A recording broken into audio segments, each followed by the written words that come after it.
అదుపు తప్పి మాట్లాడుతున్నారు. రాజీనామా చేయించలేదా? చాలా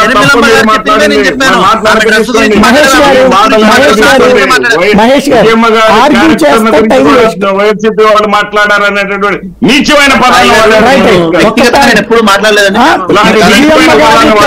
అన్నది కూడా తప్పే.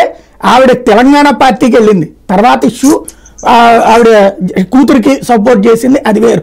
తరిమేయడం అక్కడ ఏం చేయలేదు, అది వేరే ఇష్యూ. మళ్ళీ దాన్ని డైవర్ట్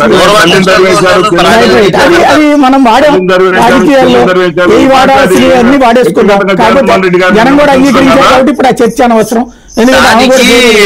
బిడ్డ పుట్టిన బిడ్డ బిడ్డ కాదు, అదే అది దాని పాయింట్. నాగిరెడ్డి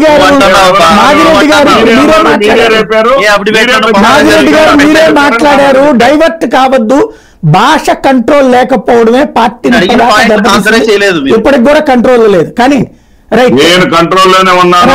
అది మీరు ఒకసారి విన్న తర్వాత ఇప్పుడు ఒక్క మాట సార్, మాదిరెడ్డి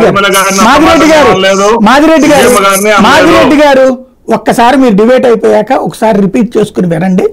గతంలో జరిగిందైనా అయ్యే ఉంటాయి, ఇక్కడే ఉంటది. మనం ఆవేశంలో అదుపు తప్పుతాం, అదుపు తప్పడానికి అవతల వాళ్ళు రెచ్చగొడతారు, రెచ్చిపోతాం, మనం నోటికొచ్చినట్టు మాట్లాడతాం. దెబ్బతిన్న తర్వాత కూడా ఇంకా మనం నేర్చుకోకపోతే మీ ఇష్టం అది.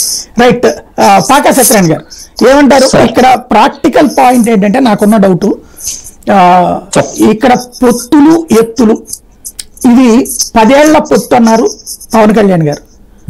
10 ఏళ్ల పాటు ఇదే పొత్తు కంటిన్యూ ఉన్నప్పుడు ఇక్కడ మీరు పోలవరం, ఒక అమరావతి, ఒక ఇష్యూస్ ఇవన్నీ పూర్తి చేసేస్తే ఇక అసలు ఎందుకు ఉంటుంది వైఎస్ఆర్ కాంగ్రెస్ పార్టీ? ఎందుకు అవసరం? రాజకీయ పార్టీల యొక్క అవసరం అనేటటువంటి పాయింట్ వచ్చినప్పుడు అండి, ఆ పరిపాలనలో ప్రభుత్వం తీసుకునేటువంటి నిర్ణయాల మీద 2-3 రకాలైనటువంటి విశ్లేషణ వస్తుంది. పోలవరం అయినా ఇంకోటైనా ఏదైనా సరే ఒక ప్రాజెక్ట్ కానీ ఒక వ్యవస్థలో ఏదన్నా ఒక విధానాన్ని ప్రవేశపెట్టినప్పుడు దానికి అనుకూల వ్యతిరేక 2 ఛాలెంజెస్ రేజ్ అవుతాయి. ఈ ఛాలెంజెస్ ని ఎవరైతే సమాజంలోకి ఎఫెక్టివ్ గా తీసుకెళ్ళగలుగుతారో ఆటోమేటిక్ గా వాళ్ళు పెద్ద ఎత్తున సక్సెస్ అవుతారు. మీకు ఒక ఉదాహరణ, తాజా ఉదాహరణ ఏంటంటే, కేంద్ర ప్రభుత్వం 1 పెన్షన్ తర్వాత మేము ఆర్మీలో ఒక విధానం తీసుకున్నాం. అదేంటంటే ఎట్ ఏ టైం రిటైర్ అయినట్టుని అమౌంట్స్ అంతా కూడా ఇచ్చి దాన్ని సరి చేద్దామని పాయింట్ ఉంది. అది మాకు వికటించింది. దానివల్ల మాకు పంజాబ్ లో అసలు సీట్లే లేకుండా పోయే పరిస్థితి వచ్చింది. సీటు గవర్నమెంట్ ఓటుకే ఓటు తగ్గింది. మాకు యూపీలో కూడా ఒక పార్ట్ లో పనిచేసేటటువంటి నార్త్ రెజిమెంట్స్ లో ఓట్లు గణనీయంగా తగ్గింది.